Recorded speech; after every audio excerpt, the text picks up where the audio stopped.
morning. On a lighter note, I don't know what was more courageous by Nimisha, whether it was leaving a 3.5-month-old child at home or leaving the 3.5-month-old child with the husband at home.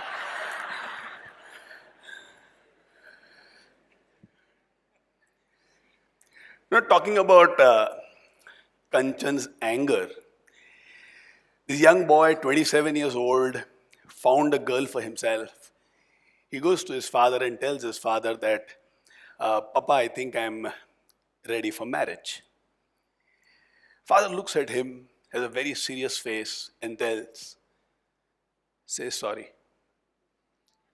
Says, but why? Says sorry. Son is thinking, maybe I've not taken permission. So he says, Papa, why? Says sorry. Sorry. Now you're ready for marriage. Only the men are laughing over here.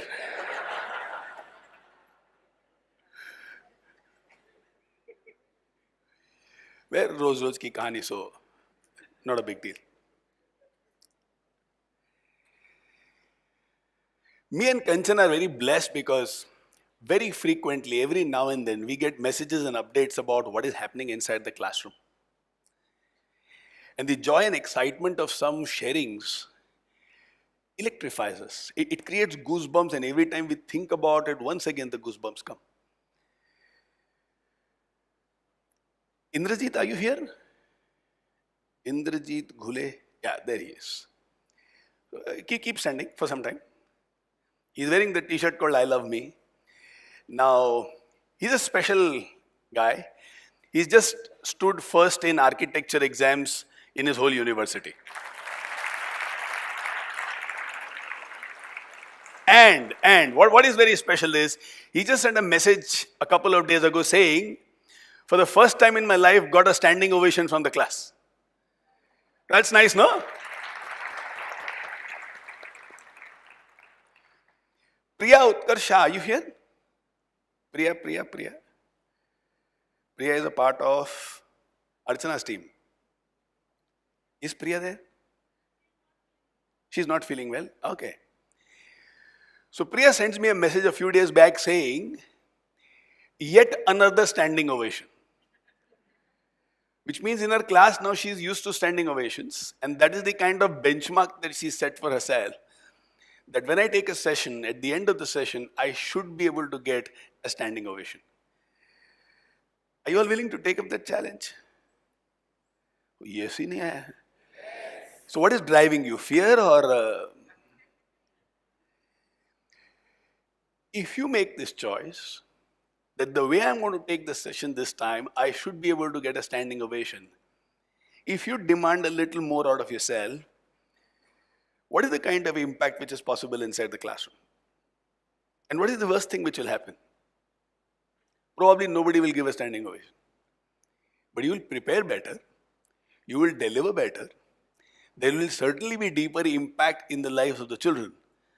So let me ask you again, do you think you can raise your expectations to that level where you say, the way I'm going to take the session inside the classroom, I am going to get a standing ovation? Yes. It will be nice. And my time will be somewhere around 10:15.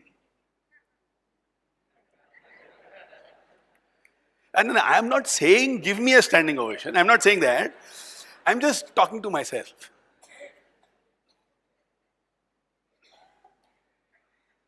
As we took these sessions, speakers in some class meet with children, and children ask them certain questions. This year, there are about 18 questions which has come, which is related to marks, excellence, success, and happiness. A few of those questions go like this. My father is the headmaster of the school, and he has huge expectations from me. I want to pick up sports, but my father wants me to study. He creates so much pressure on me, I have suicidal thoughts. Can you come and talk to my father, please? Another set of questions. I'm good in studies, so is my elder brother. My elder brother did really well and he was promised some gifts by the family. He was given those gifts, but then his studies dipped. Now the family is very upset with him. They are motivating me to perform and promising me gifts. But understanding what happened to my brother, I have two doubts. One, if I perform well, will my studies dip next time? And two, what if my parents don't give me the gift that I have been promised? So should I study or not? Third question. A student asks, should I rectify and score 85-90%? Or should I understand the subject, comprehend the subject, and score 60-65%? Is rectifying more important or is understanding the subject more important? Situation number 4. I know a few people who have studied really well, but they are struggling in their career. They thought after studying well, the world will be waiting for them with open arms. But he is more depressed after completing his studies than he was when he was studying. Because all the dreams that he had, he realizes the world is not interested in making them real. So is there a point in studying very hard? And after I score well, why is it that I am not getting the success that I think I deserve? In my entire childhood, I have been told, study well and your future will be great. And why is it that after studying well, I am not being given the future that I was promised? My darling friends, questions of these sorts are very active in the minds of children in today's world. These questions just represent a percentage of students who are grappling with these contradictory thoughts and they have no clarity. If I have to succeed in life, actually what do I need to do? Should I master a subject even if I don't score well? Will it guarantee me success?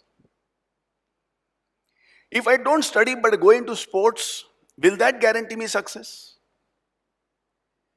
When somebody promised me certain rewards, and if they don't give me those rewards, will I be so disappointed that I will lose all enthusiasm for success? If I study well, will there be a guarantee that I will succeed in the future? These kind of questions is in the mind and heart of so many kids. Let's take session number 6 and attempt to give them clarity on if they want to be successful in life, what are a few things which can guide them? So your session begins by you speaking about 3-4 of these different scenarios and seeing if the class connects with what you are saying. Because everybody wants to do well in life, nobody has a goal or a mission to be a failure in life. And many people do not take the steps ahead because they're not confident where these steps ahead is going to take them. Let's take this session and see if we can provide some clarity to them. But there is a different way in which I want you to think, I want you to listen during the entirety of today's session. I want you to think that this session that we are going to discuss today is not for the children inside the classroom, but it is exactly for you. We are going to discuss about 10 points. 10 points that kind of ensures that you will do really, really, really well in your life. This session today is very interactive and it is in the mode of storytelling. How is it that we are going to execute this session inside the classroom? I'll explain to you in a little while. But before we go into that, how many of you have heard about this archer called Howard Heel? Some of you have heard about it. Beautiful. Howard Heel was an archer from England. His skill was such where he'll take a bow, take an arrow, shoot, hit the bullseye. He'll take the second arrow, shoot, and split the first arrow into two. Howard Heel participated in 286 archery competitions in his life, and he won 286 times only, which means he remains undefeated. Now, supposing I invite Howard Heel over here, I tell him, come to Keep Moving movement. I bring him onto the dais, and I tell him, how many competitions have you won? And he says, 286. And I say, okay, I'll give you a bow, I'll give you an arrow. Now shoot the bullseye. And he asks me, but where is the bullseye? And I say, that I won't tell you. But you have to shoot. He says, no, but I need that bullseye for me to shoot it, right? He says, no, that doesn't happen in life. Your real artistry is if you can hit the bullseye without knowing where is the bullseye. This is a huge place. Now tell me, what is the chances of Howard Heel hitting the bullseye without knowing where is the bullseye? Similarly in life, do you have the capacity to hit bullseye? Let me say you have the capacity to hit bullseye. Do you have some guidance which is required to hit the bullseye? So for example, when the archer takes it, he'll be told that elbow should not droop, elbow should be in line, it should be like an extension to the bow. Only then it's going to go properly. You droop it and chances are the finger is bent a little and the arrow is going to go up and not go down. Now this is a small guidance. In today's session, we will discuss about small guidances which can ensure that you hit bullseye. But which is the bullseye? That you have to decide. First step, unless you know your bullseye, you cannot hit the bullseye. Which is why having goals in life are essential. Will goals guarantee success? Goals won't guarantee success, but absence of goals will guarantee failure. Bullseye does not guarantee I will hit it, but if it is not there, there is nothing for me to hit. First thing that you do when you want to live a powerful life is to know what's your bullseye. You need to set goals. We are going to go to the schools, we are going to talk to class 9, class 10 children. Enable each one of them to set a goal for themselves. A goal which is exciting, a goal when achieved will make them look up to themselves and respect themselves like nobody's business. That's the right goal. A goal when achieved, when you know I could have done it. Now that does not enhance you, that does not develop you, that does not make you better. But a goal which is a little difficult goal, what they call as stretch goals, somewhere where you need to focus a little extra. Somewhere you have to be a little more disciplined. Somewhere you take little extra efforts. Now that kind of a goal, if you set, it will bring the best out of you, it will develop you, it will unearth the potential inside you. Like we discussed last time, inside every seed, there is a forest. And to bring that seed into a forest, we need these stretch goals. So step number 1 inside the classroom, enable all of them to write down a stretch goal that they have in their life. Then you will discuss with them 10 commandments which can lead them to success. Volunteers, may I have a sheet for each one of them, please? Okay. Now you will get one sheet each for every student inside the classroom. You're going to give this sheet to them. There are some details which has to be filled in, which I will come to later on. And you're going to read this inside the classroom. So how does it go? Dear Team KMM, I promise I will succeed in life. What inspires people is success. What shows people possibilities is success. What helps people to set benchmarks for themselves is success. What makes you believe in yourself, in your life, is the successes that you have in the past. Success is like brilliant nourishment. So I promise I will succeed in life. My first success will be in being happy, which was the last session all about. I will remember what Jim Carrey said about happiness. Everyone in the world should be successful and famous for at least 15 minutes. Then they will realize there is no link between happiness and success. They should be happy now and let success follow. To be successful requires effort and time. I will be very successful. So what does it mean when I say I will be very successful? It also means I am willing to put the time and the effort which is required. Here are the 10 reasons I believe will lead me to be a huge success. So 10 sure signs I will be highly successful. Now comes the interactive part. Point number 1, I will value time. I think there is tremendous respect that you have when you value time. Whom do you admire the most? Any one of you? Whom do you admire the most? That person must be a living person.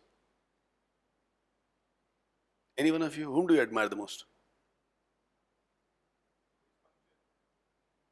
Okay, any name, any person? Because? Amitabh Bachchan. Okay. Now let's say Amitabh Bachchan gives him a time of 10 o'clock at Amitabh's residence in Bombay. What are the possibilities of him reaching there late?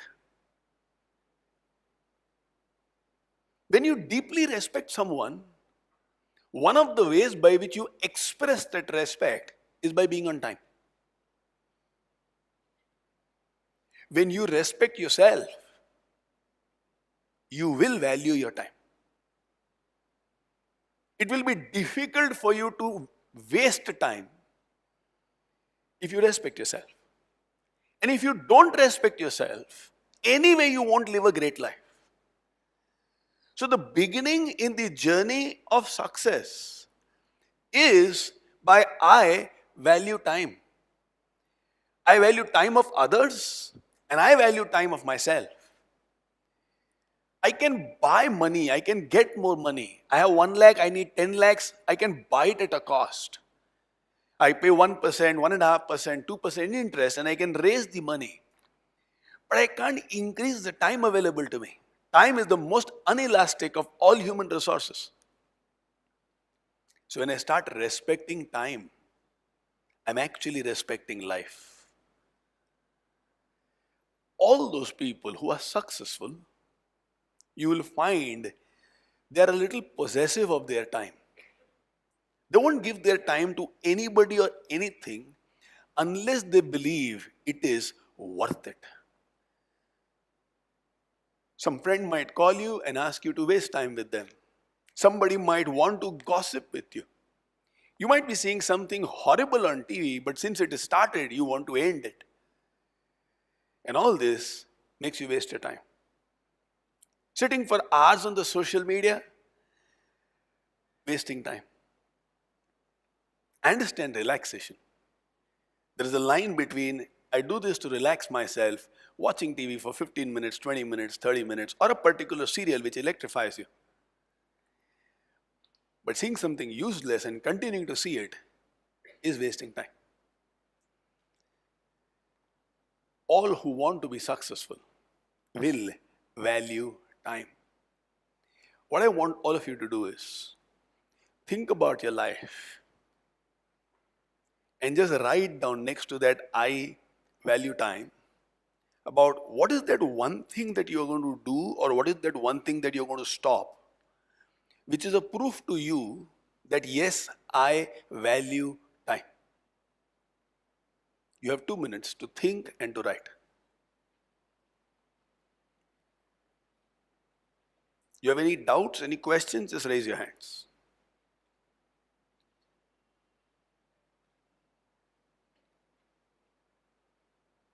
What is it that you're going to start, or what is it that you're going to stop, which shows that you value time? Would anybody like to share what is it that you've written? How are you going to value your time? Yes, my friend. No games on laptop. Okay, fair enough. But what you're saying today, you will do it for the rest of your life, implementing session number 1. What was session number 1? No blame, no complaint, and no excuse. Yes, my friend. Huh. Excellent. Yes, dear. You will read more books. Okay, fair enough. Which books? Some good books, na? Fair enough. Less social media. Okay. In some cases, it looks like anti-social media. Anish? Okay. Wake up at my alarm. Start calling that alert clock, not the alarm clock. When you get up, you should be alert, not alarmed. Yes? No? No Candy Crush. Okay. Preferably no crush. Talk less on my mobile. Okay, fair enough. It's interesting. She didn't say I will talk less.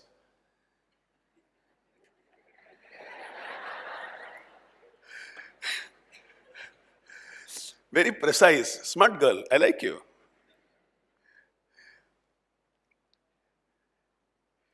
In the class, make it interactive like this. It'll be good fun. As you see yourself valuing time, you'll actually see yourself becoming a little better in life. Point number 2, I love to help others. Selfishness, where I'm thinking only about me, will always isolate me. Helping others, reaching out to them, will help me to create network, make me bond with people, give me ability to build relationships. People love people who help others. People respect people who help others. Maybe in your life, you have somebody who needs your help. It can be a neighbor, it can be a friend, it can be a stranger, it can be one of these places like an old age home or an orphanage or a place where other unfortunate people are. How would you develop this ability to help others? Now, right now we have 2 perspectives. Perspective number 1, you are thinking from your life's perspective. And perspective number 2, you are thinking from a child's perspective. When you go inside the classroom, you go ready with a few suggestions on what do you think the children can do to help somebody else. It can be something as simple as a child says, when I get up in the morning, I will pack my own breakfast ka dabba and therefore reduce work for my mother by 10 minutes every morning. Okay, beautiful. Now you've just helped your mother. In some cases it can be, my grandfather is old and normally complains about his legs which are paining. Every Sunday for 15 minutes, I'm going to take some good oil and do leg massage for him. Fair enough. I have a sibling at home. She is younger to me by 3 years. She often struggles in friendship. It seems she experiences a lot of pain because her friends are taking her for granted all the time. And some of those friends are cruel and wicked. They use bad words and it really pinches my sister. She needs my help. I'm going to help her to choose her friends. I'm going to help her in teaching how to stand up for herself. And therefore, what you are doing is you are enabling the children inside the classroom to think about how is it that I can find people around me who can be helped, take responsibility for helping them. It does not take too much time. It just needs those eyes and a little bit of heart. Any person who loves to help somebody else will feel good about themselves. So now here is a small exercise for you. Look around you and find out, not just about the way you have been helping a few people, like if a mother says, I'm going to help my child to study better, if she's already doing it, then she does it because she thinks it's a responsibility. I want you to stretch yourself a little. I want you to think a little more. Whom will you help and how is it that you'll be able to help them? Remember, the words over here is not I will help others. It is I love to help others. Which means in this help, you will not expect anything back in turn. It will be unconditional. You're not helping somebody so that they in turn can help you back. That's a transaction, which is absolutely okay. That's a give and take, which is also okay. But that is not makes you powerful enough to succeed in life. For success, it is I love to help others. So whom will you help? Please take 2 minutes and write down. And I can guarantee you, around you there are enough people who can do a lot with your help.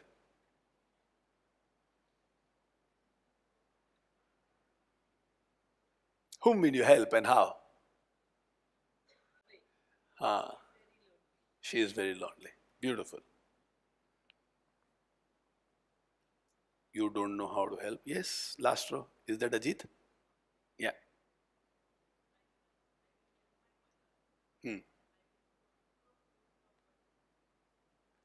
You'll cook food once in a week? Are you a okay cook? Because some mother might find if you don't cook, you are helping her. That's not the case, na? Then it is safe. So when you say, I love to help others, all of you must write at least one point about some family member. That's compulsory. चिराग तले अंधेरा नहीं चाहिए हमको. It should not happen that you are helping someone and that person is helping your family member. Then it will be kind of disaster.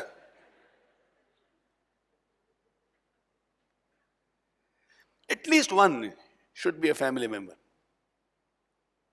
And if you're standing here as husband and wife, don't guide the other person. See, you write this about me.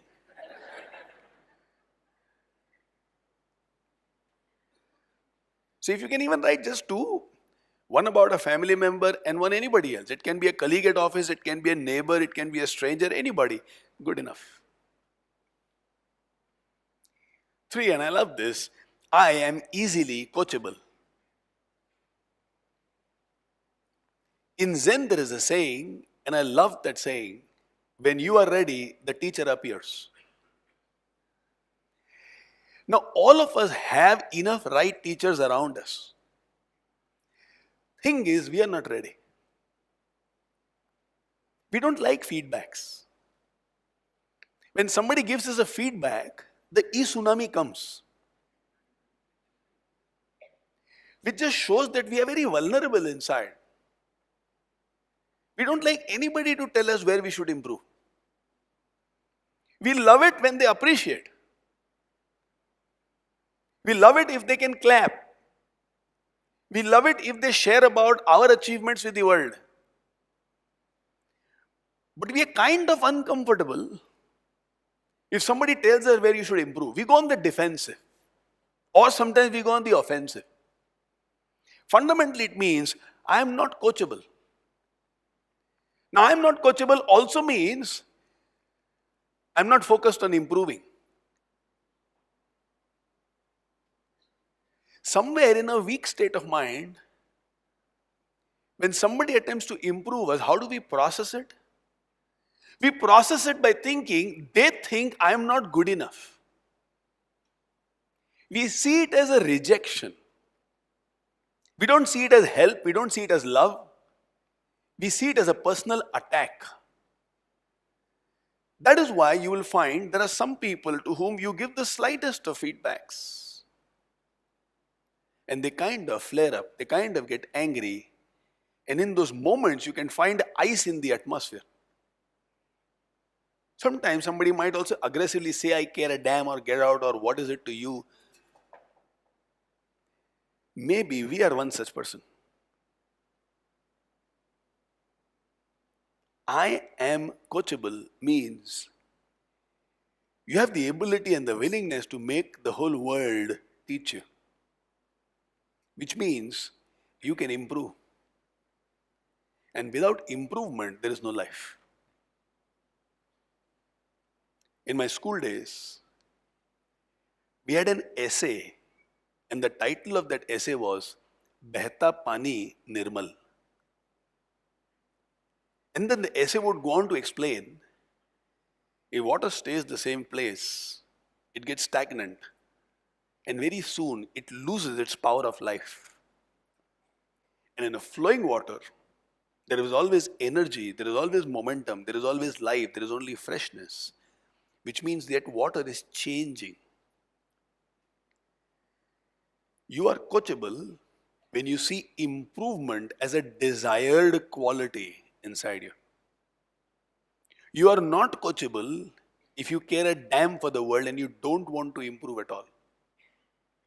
And if you are not improving, the world is anyway improving. Very soon, you and me will be left behind.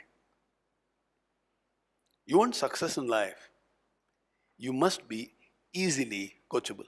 So we're just not writing, I am coachable. I am easily coachable. I am effortlessly coachable. Anybody who wishes to train me, teach me, even if their approach is negative, I will still learn. Even if they are sarcastic, I will still learn. Even if they are criticizing me, I will still learn. If they are positive, I will anyway learn. If they are gentle, I will anyway learn. But I am going to be a fantastic student. I am going to be easily coachable. So this point is, I am easily coachable. Now what I want you to do, now this is a little tricky, because this is about some very deep core that we carry about. Has the world rejected us and I am going to fight the world? Or has the world supported me, hence I am going to respond back positively to the world? There's a very deep core inside which creates this longing to attack and defend. Remember amygdala? So some of you, your entire brain is amygdala only. There is no small amygdala. Entire brain is amygdala. If that is your situation, how do you think you will be able to write over here that I am easily coachable? What do you think you need to do? What is it that you should do? Can we start with one person? Saying I flare up when somebody gives me a feedback about where I should improve, or if anybody points out my mistake, I can't take it. Can you begin by identifying one person? If this person ever gives me a feedback in a positive way or a negative way, I will listen to it cool, calm, and with a very open mind. Or can you expand it? When my friends give me a feedback, I will take it with a very open mind. Or it can be when my family members give it, I'll listen to it with a very open mind. Or it can be if colleagues at office give me a feedback, I will listen to it with a very open mind. I am going to be ready to learn. I am going to be easily coachable. Now, depending on whatever your status is, write down what will you do to become easily coachable. Anybody? Yes, my friend. I'll be less judgmental. Fair enough. Brilliant. I will not react immediately. Even when somebody says that and I think what they're doing is wrong, I won't fight back immediately. I'll take a little time. I'll process it. Even if the first response is negative, I'll process it and then I'll properly respond. Is that what you're saying? Fair enough. Yes, my friend. As I'm listening to somebody giving me a feedback, I will ensure I have a smile on my face. With that smile on the face, I will be a little more open. That's a very smart thing to do. Have you been practicing this? With? Okay. Now here comes a very, very beautiful point. Maybe of all the points, the most powerful point. I believe in abundance.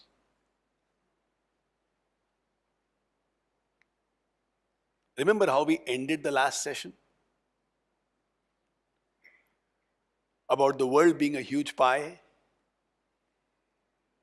And even if I take a piece of that pie out, the pie immediately becomes complete. Nothing in existence is in short supply. Flowers in abundance, green leaves in abundance, stars in abundance. You put one grain in the soil and the plant which comes out does not give only one grain back, it gives in abundance. Everything of existence believes in abundance. The core out of which negative emotions come is this feeling that in my life there is shortage. The truth is there is abundance. Now what this means is if somebody else becomes successful, I am not going to be jealous. Neither am I going to get scared. There is enough success for everybody on this planet. Everybody on this planet can be rich. I don't have to be rich at the cost of somebody else. Nobody has to be poor for me to be rich. All of us can be great students. All of us can have a great future. All of us can have businesses. All of us can be respected. What I need from life is available in abundance. The day you make a shift over here and you start believing in abundance, there will be one thing which will completely be wiped out from your life, and that is desperation. You will never be desperate. Desperation brings wrong choices. Desperation creates panic. Abundance gives you depth. Abundance makes you a brilliant human being. Abundance takes care of my fear. It removes fear.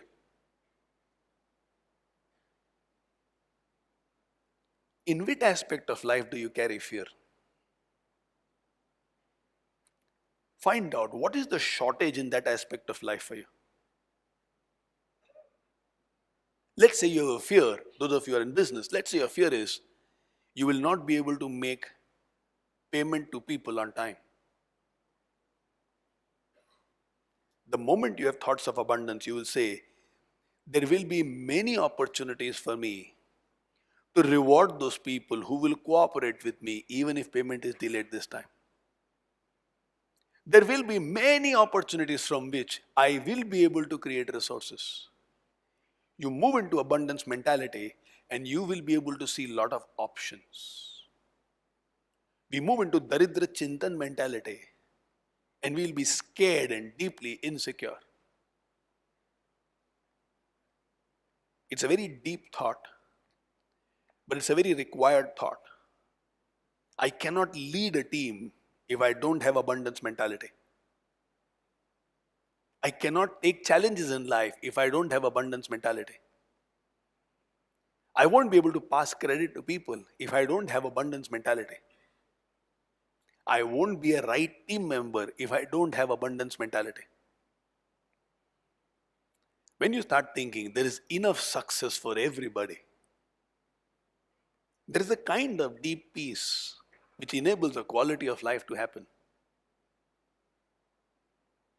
Start thinking about abundance. That's why the statement is, I believe in abundance. From the children's perspective, they are very insecure about friends. They think if this friend drops me and goes, my life will go through a chaos. This is also the age for children to have their first quarter crush, half crush, three-fourth crush. I was talking to a young person and he's saying, it's a quarter crush. I said, what, quarter crush? He says, I'm not completely committed. I would like to be, but I'm still playing wait and watch. If everything goes right, then it will become a full-blown crush.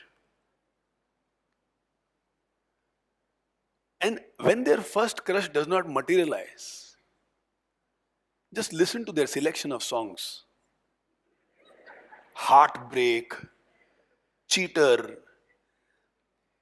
And they actually start believing there is no future, nobody's going to like them, nobody's going to love them. 1%. And the moment there is thoughts of abundance, you say, if you're there with me, fair enough. If you're not there, I will get enough people.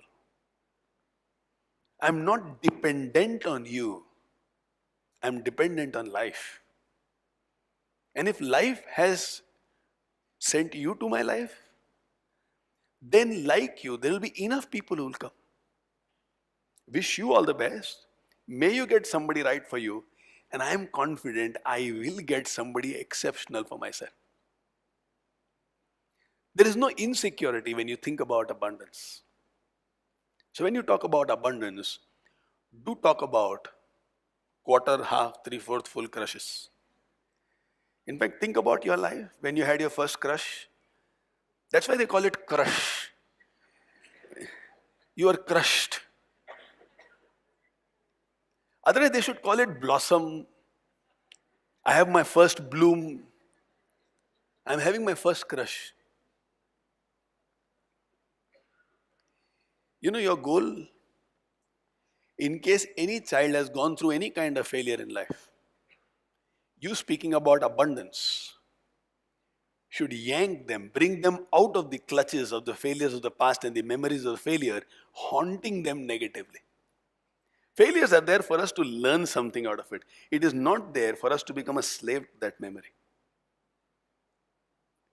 So talk to them about abundance. They had an opportunity to do public speaking inside school. They could not do it well. Now they think they will never get selected. Believe in abundance. You will get another chance. Abundance makes you believe you will get another opportunity in life. Where is it that in life you would like to think about abundance? Take 2 minutes and write down.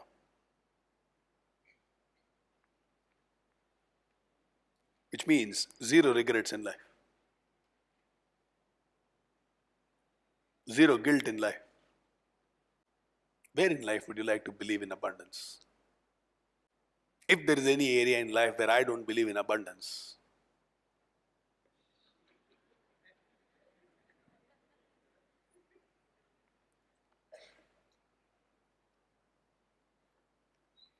but I don't have a desire for abundance also. Some of my friends have gone through transplant. Or 10,000 rupees per square inch. All the best. Because of you, the transplant people believe in abundance. That much I can tell you. For somebody, abundance is working.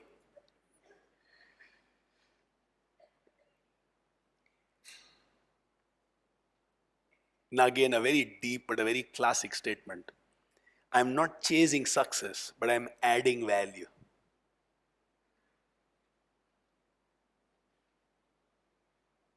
First, understand from adults' perspective. What is adding value? Adding value is making things better.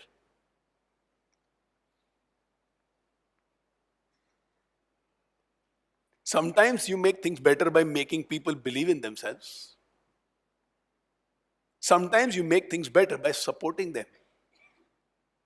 Sometimes you make things better by allowing people to save their face when they have done a mistake.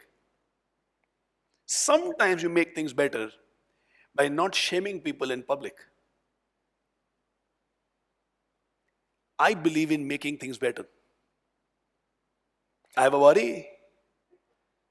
If my approach is I will add value, I will take care of my health so that I can make things better in life. Let's say I find a fault in my wife. Option number one, tell her you are wrong. Option number two, think how to communicate to her in a way in which she's in the right frame of mind to think about how is it that she can be better. Now this requires effort. This requires, I'm going to think about things from the other person's point of view. Then I add value. So adding value is not necessarily by giving a feedback. It can be the way you give a feedback. A friend is doing a mistake. Adding value is not by keeping it as a secret. Sometimes adding value can be when you tell the right person that my friend is on the wrong path. How is it that you can add value? Which means wherever you are, there should be positivity. In any place where you are, there should be positivity. You should have the ability to suck negativity out of an atmosphere and replace it with positivity. If you have that ability, then you are adding value wherever you are. In a situation of crisis, you should be able to establish positivity. Then you are adding tremendous value. When somebody is living with doubts, you make them believe. Now you are adding a little value. When somebody is lazy and you can inspire them towards excellence, then you are adding value. When somebody has given up in life, you fill them with the rigor to give it one more shot. You are adding value. Inside your classroom, either you can go to speak, take a session, or you can say, I am going to add value to the life of every child inside my classroom, which includes those who are naughty and who don't cooperate, which includes those who seem to be lazy and not cooperating, which includes those who are very, very attentive, listening and cooperating. I'm going to add value to every life possible. Whenever a person develops this ability and the attitude, wherever I am, I'm going to add value. There are people in demand.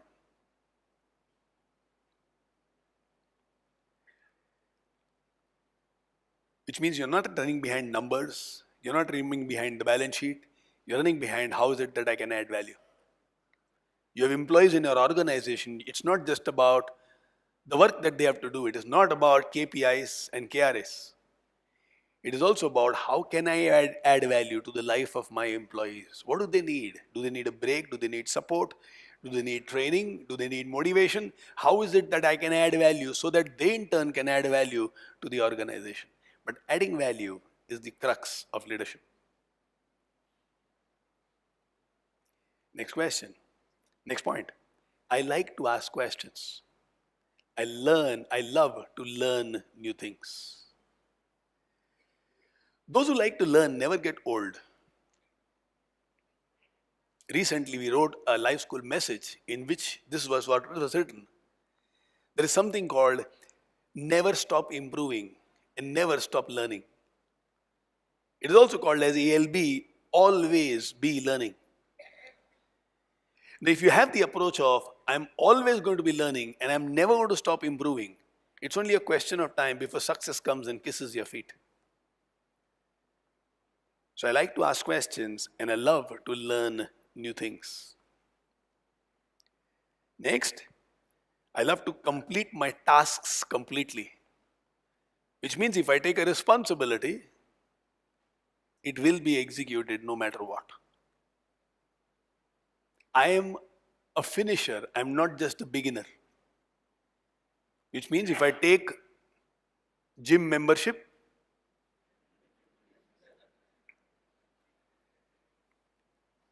I'm going to use it properly.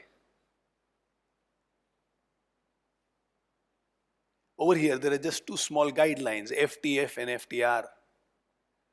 Stephen Covey writes the second brilliant book of his life, which is called First Things First. And I think the title is worth enough to buy the book. First things first. At any given point of time, there will be 4 or 5 things which will be demanding your attention. I might be tempted to watch TV, I might be tempted by my phone, I might be tempted to surf the internet, I might be tempted to look into the social media, and I might also have a requirement to focus on putting my homework for a session which I have to take. Of the 5 things which is fighting for my time, can I have a philosophy in life called first things first? If yes, then I will do well in life. It is not about my friend was saying that. It was not about I was not in the right mood. First things first. It's a sign of excellence, first things first. And to support first things first time right. Which means I'm not doing anything so that I get a second chance to do the same thing. I'm going to do things in such a way that I get it right the first time itself. Which means if I'm writing an answer, the way I write it, I should get it right the first time. There should be no need for me to erase. If I'm typing, I should not type whatever comes and think spell check will set it right. I should be able to type it in the first place properly. First things first and first time right. When you do that, you're living by the next point, which is I love to complete my tasks completely. So what are the points that we've discussed so far? I value time. I love to help others. I'm easily coachable. I believe in abundance. I'm not chasing success but adding value. I like to ask questions because I love to learn new things. I love to complete my tasks completely. And how do I do that is first things first, first time right, FTF, FTR. Last 3 are beautiful attitudes. I believe in 100% and a little more. Can all of you stand up, please? Since you wake up in the morning and maybe you didn't have time to exercise, can you just stretch your body? Okay, thank you very much. Now, I believe you did not stretch it properly. Stretch it completely, better than you have ever done in your life. Better than anything. I mean, some of your muscles should tear like that. Thank you, please sit down. Every now and then in your life, in your goals, in your efforts, there should be a stretch. What you think is enough, don't stop over there. If it is worth it, stretch yourself. Whatever is worth it in your life, the approach you have is, I'm going to stretch myself.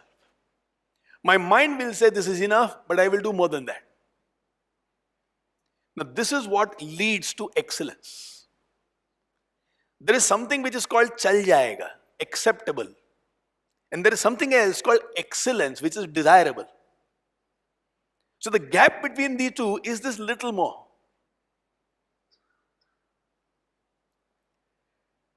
Some people say Alexander Graham Bell was not the inventor of the telephone. There is somebody else who invented the telephone. Graham Bell also was working on the same project, but he was stuck up in a place. The other fellow attempted, he also got stuck up, so he kind of threw away the invention. That piece also came to Graham Bell. Graham Bell watched it, opened it, and inside the instrument there was a screw that he turned a 1/4 inch. And the current could be alternated and a telephone was invented. Graham Bell filed for the patent. The other fellow filed a case that I am the inventor. What has he done? Graham Bell has just turned the screw a 1/4 inch. It's my invention. The judge ruled, without the turning of a 1/4 inch, this was not a telephone. That quarter inch is what made it a telephone. So the credit for the invention will go to Graham Bell. That fellow gave his 100% and gave up. Graham Bell gave that little more. And history recognizes him, not the other fellow. You create history not when you give your 100%. So often this 100% is also a block in the mind. It is also a justification. It is also born out of negative emotions. Bas itna bas. That little more is what creates magic. All those of you who are a part of this 100-day fitness challenge, there's a time when your body will say, bas ho gaya. And then something inside you, which wants you to be great, will say, little more. Thoda aur kar. And that is what leads to magic. Hence it says, I believe in 100% and a little more. So make the children also get up in the class, make them stretch. My request to all of you, identify any one aspect of life where you believe you will live by this. If you can live by this in everything, I leave it to you. It's your choice. But can you identify one area in life where you say, I'm going to give my 100% and a little more. I'm going to stretch myself like I've never done in anything else in my life. Can you think of any place? Fitness? Good atmosphere at home? Success? Learning something new? Friendship? A hobby? Social work? Your preparation for the classes? The way you drive on the road? I will give my 100% and a little more. Obviously, for the children inside the class, one of the areas that they will choose is studies. Another area they should choose is contributing in their home. Doing a little more than what they do at home. It makes it very beautiful. Second last, I see my own failures making me better and not bitter. The moment I see my failures as something which makes me better, I drop all fear of failure. I understand it's a process of improvement. Last year in one of the sessions we were discussing this, that creation is always a messy affair. And we call it messy because anything that has to be created has enough failures in its wake. Make failures your friends.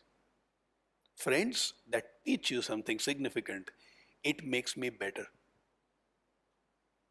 Bitter? No. Better? Yes. And the last point here, I like to take responsibility. First responsibility and then freedom. Especially essential for children inside the classroom because they're in a stage where they like a lot of freedom. They demand a lot of freedom. They believe they should get a lot of freedom. Freedom without responsibility destroys. Freedom with responsibility always creates.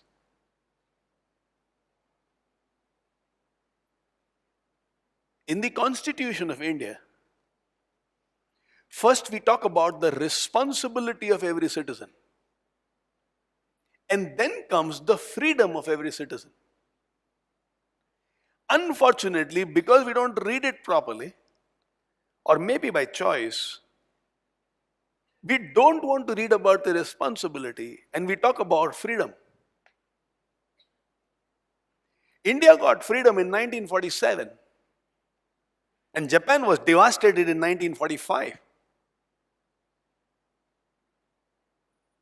In India, you see all around and you see People living life with freedom in very negative ways. So Ganpati Puja is there, they don't even care about what is happening at the neighbor's house. And the music is on full blast. The signal is red and somebody is properly respecting the signal, and somebody behind might be in a hurry and keep honking. Yeah, it's a free country. But freedom is destructive when there is no responsibility. Parents give freedom to the child. A responsible child will bloom in that freedom. An irresponsible child will destroy themselves in freedom. Japan, 1945, devastated, but a country with people tremendously responsible. And look at how they have created that country. Size compared to India, minuscule. Size of the economy compared to India, absolute abundance. How many world-class companies have come from that small nation called Japan? You won't doubt a Japanese quality product, will you? Made in Japan means you think it must be good quality. Responsibility. If you can hammer this point home, that first be responsible and then fight for freedom if required. First be responsible, then desire as much freedom as required, and the world will be yours. Because very soon they will move to a stage where there is no governance on top of them. In school, you enter into the school premises and then you leave in the evening. In college, it may not happen that way. Now there is a lot of freedom. If I have responsibility, I'll create myself. Otherwise, I will destroy myself. So first is responsibility, and then comes freedom. Now these are the 10 points. Imagine, for some time, not about children but yourself, that you have all these 10 points as a part of your life. Imagine you value time. Imagine you love to help others. Imagine you are easily coachable. Imagine you believe in abundance. Imagine you are not chasing success but you're chasing value. Imagine you like to ask questions and you love to learn new things. Imagine you love to complete your tasks that you have taken completely and you live by first things first, first time right. Imagine you believe in giving your 100% and a little more. You believe in stretching yourself. Imagine you can see your failures making you better and not bitter. Imagine you like to take responsibilities and live your life with first responsibility and then freedom. Now imagine, will you be successful or will you not be successful? What do you think? We don't have a single point over here with respect to marks. We are not talking over here about academic excellence at all. We are saying, if you have these 10 with you, or when you have these 10 with you, you will succeed in life. It is not about Papa giving you gifts or not. It's not about should I understand a subject and score 60-65% or not. It is about these. If this is there, you are in control of your life. If this is not there, then you have failed the first session itself. There will be blames, there will be complaints, and there will be excuses. What we are going to do is, then you will give this sheet to every person inside the classroom. And you will ask them to fill in the details over here. So their name, their mail ID, the school name, the class name, their signature, their phone name. And then you will write your own name. You will tear up this part, the bottom part. And on this top part, you will just write your autograph saying wish you all the best or something like that and give it to them. Alternatively, if you think you don't have time, take that entire sheet and when you go to the 7th session, You should have written a personal message on this sheet for each one of them. Something which becomes like a guiding force, a motivating force, a powerful force for them. And tell them, wherever you sit to study, wherever you are maximum time, take this and keep it there. And every day just read these 10 points. Let it be the 10 commandments of your life. And every day find out where were you successful, where do you need to improve, where do you need support, where do you need to grow. But this has to be right. Then whether it is to studies or drama or sports, but you will do exceptionally well in life. What you're going to do now, you're going to write down your details, and when you leave, you're going to leave it with me. When you come back for the next session, you will receive your sheets back with something that I would have written for each one of you. Session clear to you? It's a little deep session, but you can make it a little funny and lively inside the classroom. Now don't write just now, write it later on just before you leave, because we have another very, very important part of the session which is yet to come. I believe some of these points the children will understand right now. Some they will understand with their mistakes in life. But any child who reads this, who keeps this for the next few years, is going to become a big success in life. And most importantly, right in the beginning we write, my first success will be in me being happy in life. You give your 100% and a little more inside the classroom. If you and me put together can create 15,000 children who value their happiness and value success in life, I think you would have been a good patriot to this country. It's time for us to listen to someone whom I believe lives by all these 10 points.